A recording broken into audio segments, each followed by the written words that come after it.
органические, свежие люваки. Очень вкусно. А сюрпризом оказался Грабеж. $100 за 2 булки и разбавленный кофе. Картошку фри в виде вафель. Я закрыл все свои кружочки. В этот раз мы собираемся ехать в знаменитый Лас-Вегас. Ну что, погнали? Ну, если ты лошадь, туда можно, если нет, то нет. Ну и, конечно же, я решил взять вас с собой.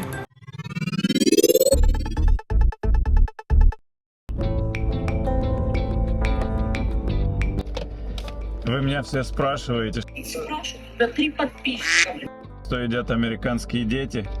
А сейчас едем к дочери в школу на ланч. Она попросила купить вот ей картошку фри в виде вафель и чикен-наггетсы. Салфетки, кетчуп, всякие соуса. Вот что едят американские дети. Выбрались на завтрак сюрприз.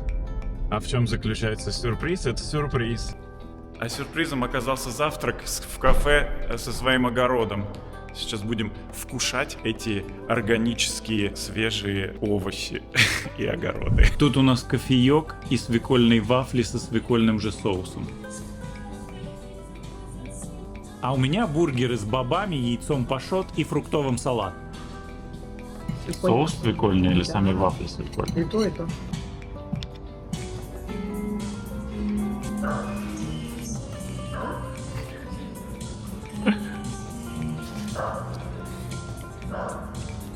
Пробуем свекольную вафлю. Очень вкусно. Очень вкусно покушали в этой кафешке. Короче, покушали мы на $50, это вместе с чаем. Было очень вкусно, особенно понравились вафли из свеклы. Это что-то наподобие морковного пирога, только вместо моркови использовалась свекла, что придало вафлям красный цвет, красноватый оттенок. Было очень вкусно. Очень порадовали свежие фрукты в моем фруктовом салате. Ну и бутерброд с яичком не может быть плохим. Место, видимо, новое, недавно открылись, так что выглядит хорошо, приятная атмосфера. Ну, а теперь, собственно, вторая часть завтрака с сюрпризом. Сюрприз — это длинная прогулка по тропинке. Сегодня жаркий солнечный денек, так что на машину ставим пленку для защиты. И идем путешествовать. Это он с земли, это не в небе. Видимо, у него гнездо. Это какой-то то ли орел, то ли сокол. Такой квакает. Если много койотов, то зайцев, ни зайцев, ни белых тут никого не будет.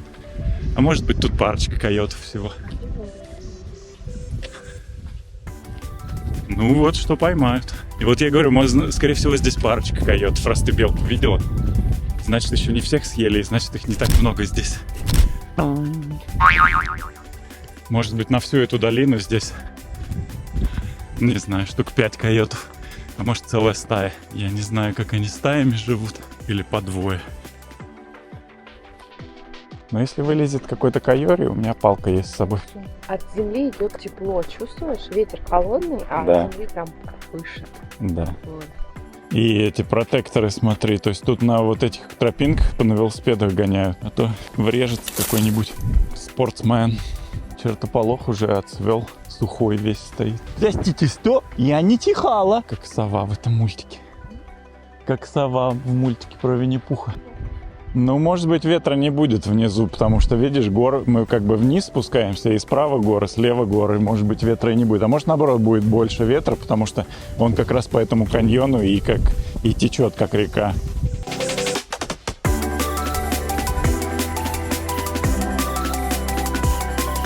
Да, мы не туда пошли, нужно было в ту сторону идти на водопады. Водопады туда. Он додумался, что я иду. И человек, идем наверх. Глянь, какой здоровый как. Ну, он здоровый не ввысь, а вширь. Похоже на Монтану, да. Но видишь, мы уже прошли, как на том указателе было написано, что до водопадов 1.8 мили. На этом 1.1, то есть мы уже почти милю прошли. Ну, мы ближе, чем изначально были. Ближе. Мы ближе к водопадам, если считать от точки, когда мы вошли в этот парк. Но мы шли в другую сторону. И все равно ближе стали. Может быть, мы шли в сторону вращения Земли, и вращение Земли нас еще подгоняло. Может, мы шли на AI на пробках? Может быть. Ты видел это видео? Не, Нет? нет. Они изобрели обувь, которая бежит, но ты идешь для всех. А, с колесик она едет? Да, я видел. Ты такой идешь и просто... Но это такая же фигня будет, как с самокатчиками. Слишком быстро идешь, будешь врезаться в людей. Они ускоряют ритм жизни вообще всем.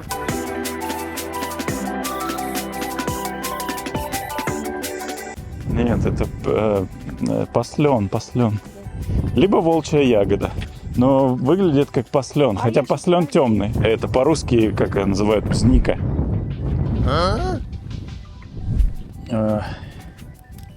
Вот что это такое? Что это за ягодки?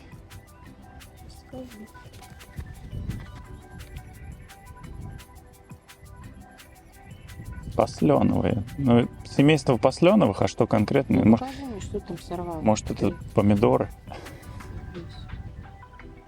Послен лихолистный. По-моему, мы такие видели, когда мы в Сидону ездили, и вот там такие же росли Мы везде. видели такой же 22 ноября 2023 года. В Сидоне. Ну, я был прав, это послен. Глянь, как их много. Вот, смотри. Кто его, интересно, ест? Не может же он просто так расти. А вот велосипеды, мне кажется, на других троп приходят на вот этот трейл. Вторая еще есть. Ну, ну вот по той дорожке, которой мы шли, на них велосипеды нельзя. Вот эта дорожка, по которой мы не пошли. Вот по ней нельзя. Но опять, я думал, что на водопады это направо, а оказывается, видишь, налево. Во тьму идем. Тьма — это недостаток света, точнее, его отсутствие. Это свет с отрицательным. Да, негативный, отрицательный свет.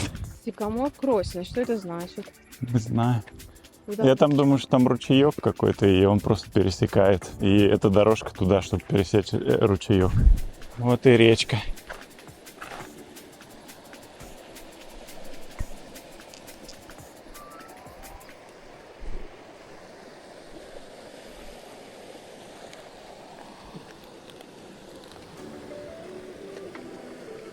А, вода холодная.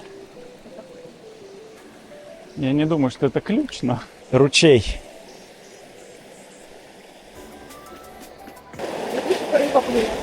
Я думаю, есть. Но если мы даже в том маленьком прудике раков видели и рыбок маленьких, тут, скорее всего, тоже есть. Ну, не форель, конечно. Велосипедисты. Им надо, как мы раньше в детстве на велосипед на спицы прикручивали, ну, брали кусок картонки и прищепкой прищемляли, и она по спицам стучит, чтобы было слышно их, когда они едут, чтобы звук был как будто на мопеде или на тырчике. Ветерок прохладный обдувает. Ну, начинает становиться жарко, и ветерок дует, и нормально опять. Кайф!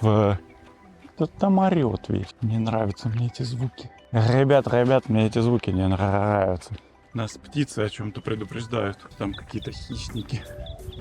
Я думал, это куски, эти такие ветки растут, как будто какой-то пучок. Я думал, это эти гнезда птичьи. А это они растут, ветки прям на дереве, как пучок.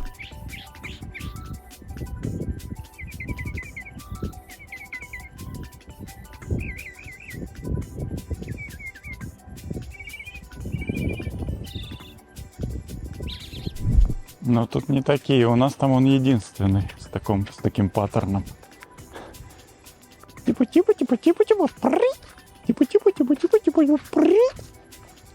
он так, это единственная птичка, которую я слышал, которая так поет. Всех другие песенки. Они как истребители летают, которые с Мирамара. Ну, если ты лошадь, туда можно, если нет, то нет. Я человек, идем наверх. Я не лошадь, так что я пойду поверху.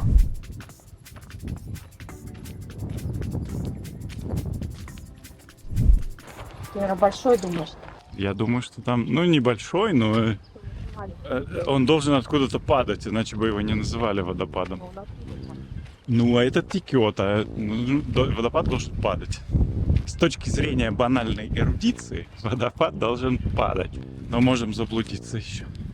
И тогда ребят нас точно будут жрать какие-нибудь аборигены. Вон в ручье вода есть, можно там ловить тунца. Ну, видишь, сильнее вода шумит, значит, мы ближе к водопаду, значит, ближе к источнику потока, где...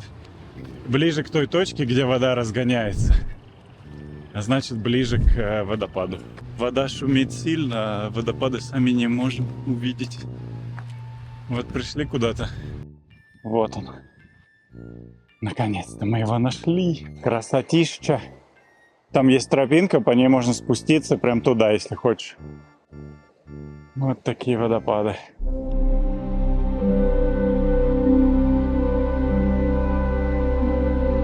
Интересно, там рыба есть? Прийти сюда с удочкой половить. После долгого пути. Можно сесть на лавочку, отдохнуть и любоваться этим красивейшим водопадом. На e-байке точно нельзя. Ну, хотя, смотря на каком. Есть e-байки такие, у которых есть пружины. Они мягкие.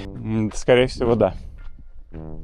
Можно по той долине ездить, если не к водопаду, а вон там, вон просто по долине, по этому трейлу поездить, то можно. Ну, в принципе, можно и до туда. Я тебе говорю, ничего страшного. На велосипеде проедешь здесь. Но тяжело будет. То есть, если ты хочешь с детьми ехать на велосипеде здесь, то будь готов, что ты за них потащишь велосипеды.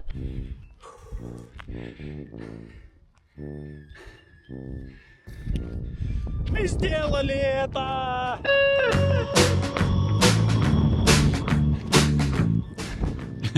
Ребят, смотрите, шли по тропинке и нашли люваки. Кто-то люваки хочет попробовать? Можно насобирать, помолоть, и будут люваки. Но знаете, этот кофе, который обезьяны едят? Или эти еноты едят, а потом из какашек кофе делают? Вот это люваки. Короче, это был улет вообще. Мы прошли 2,5 мили.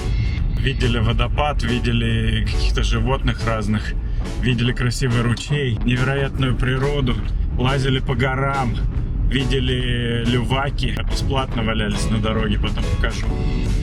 Сегодня я закрыл все свои кружочки на Apple Watch. Знатно мы позанимались сегодня, в общем.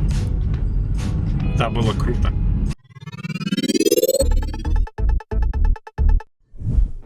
Гулять. Перед выездом нужно хорошенько выгулять собаку. Мы же не хотим никаких инцидентов по возвращению. Пошли, Тош. Пойдем. Он не хочет идти, потому что мокро везде. Дети в школе, поэтому с собакой приходится мне гулять. Тошенька, ну пошли. Ужасно не любит, когда мокро и холодно. Калифорнийская собака любит тепло и солнышко.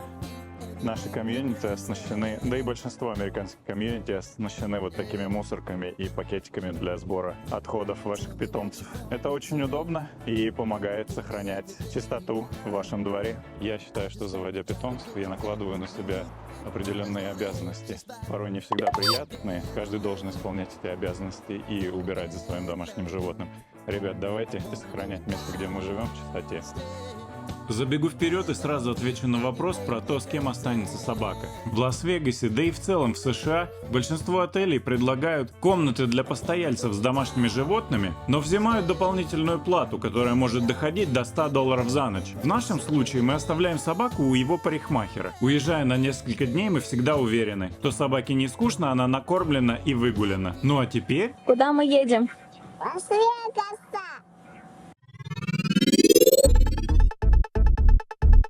Из Сан-Диего до Лас-Вегаса 5 часов езды, но так как я еду на электрической машине, я планирую 3-4 остановки по 30-40 минут каждая.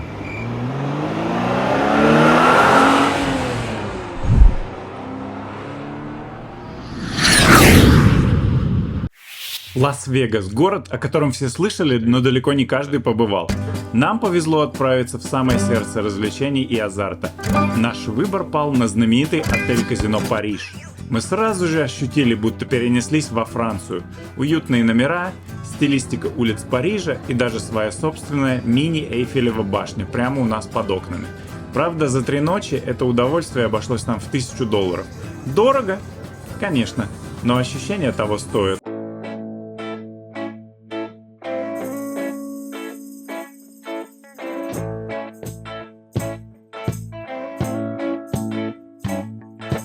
I don't wanna tie you up now. I don't wanna do the thing. I don't wanna have you, baby. I just wanna have a fling. I wanna go down, stay, kissing your feet, and you make me crazy. После заселения отправляемся исследовать казино и прогулочную зону. Первое впечатление – стильно, ярко, но, к сожалению, все сильно пропитано запахом сигаретного дыма. Это, пожалуй, главный минус. Утро следующего дня началось неожиданно дорого. Обычный завтрак, кофе, чай, круассан и пара бутербродов обошелся почти в $100. Я решил поискать альтернативу и отправился в Starbucks в ближайшем молле. Даже там цены оказались завышенными. Похоже, здесь стараются не конкурировать с отелями. Но несмотря на все это, Лас-Вегас быстро стирает любые негативные эмоции. Днем мы любовались знаменитыми поющими фонтанами Белладжио, потрясающее зрелище, которое завораживает и гипнотизирует. Затем нас ждала зона 15. Место невероятных аттракционов и захватывающих инсталляций. Здесь мы почувствовали себя героями фантастического фильма.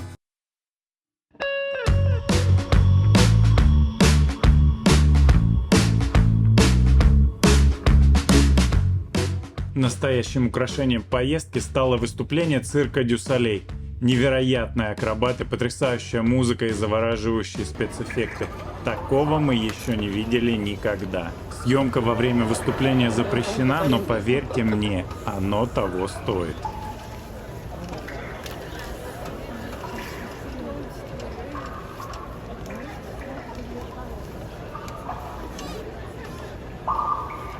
Вечер мы решили провести по-особенному романтично. Посетили уютный ресторанчик, где заказали специальный коктейль для влюбленных и повесили символический замочек сердечка на алтаре прямо в ресторане. Ужин был настолько вкусным и атмосферным, что захотелось задержаться здесь навсегда.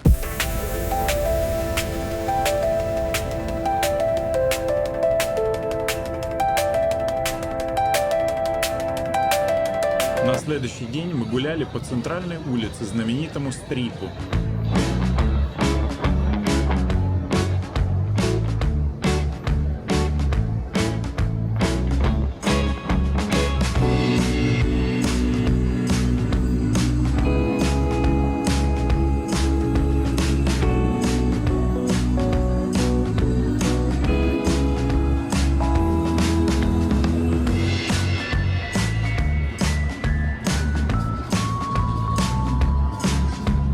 Побывали в магазине Coca-Cola и M&M's, получили массу впечатлений и сделали отличные фото на память.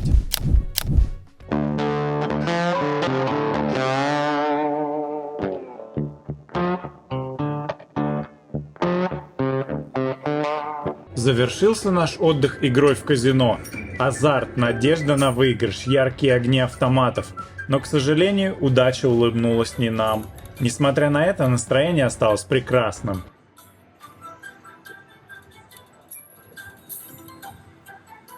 И вот наша поездка подошла к концу. Лас-Вегас оставил яркие воспоминания и легкое желание вернуться сюда еще раз. В конце концов, где еще можно за несколько дней прожить столько эмоций? До встречи в следующем путешествии. Не забывайте подписываться, ставить лайки и оставлять комментарии.